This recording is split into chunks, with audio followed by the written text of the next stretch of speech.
Who am I in a world that tells me what to be? I'll start off by saying that we live in a society that tells us what to be. And sometimes we lose ourselves in the process of trying to fit in. My name is Jemima Undi, and I have made my choice not to follow the world, but to follow who I'm called to be. My identity is found in Christ Jesus. No matter how you see me as, and no matter how I see myself, Jesus will always dwell in the inside of me. So I will utter who I am in Christ. The more I know about Jesus and what he did for me on the cross, the more I get to know myself through his word. He says that I am his and he is mine. He says that he is king, therefore I am royalty. He says that he loves me though I don't deserve it. He calls me righteous though I have made many mistakes. He calls me beloved. He says I am his daughter. He says I am fearfully and wonderfully made. And even though I don't feel like I am those things every day, it is who I am, and feelings won't change my identity in Christ. The world tells me to focus on my past.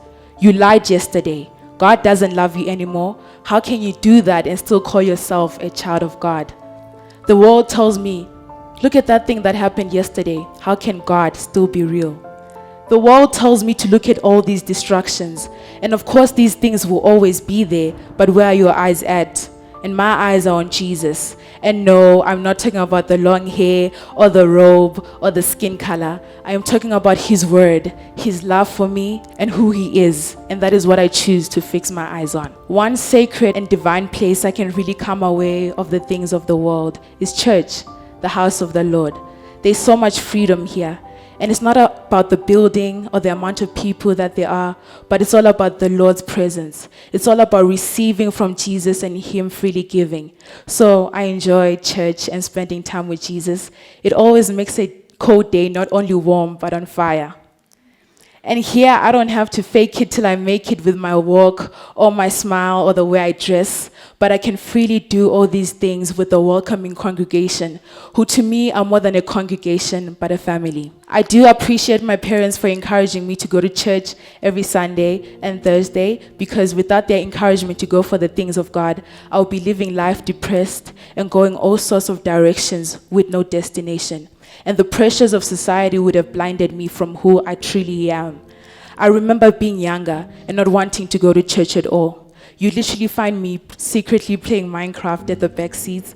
And when my parents would catch me, they wouldn't shout at me or scream at me. Instead, they would encourage me to sit down and listen to the word.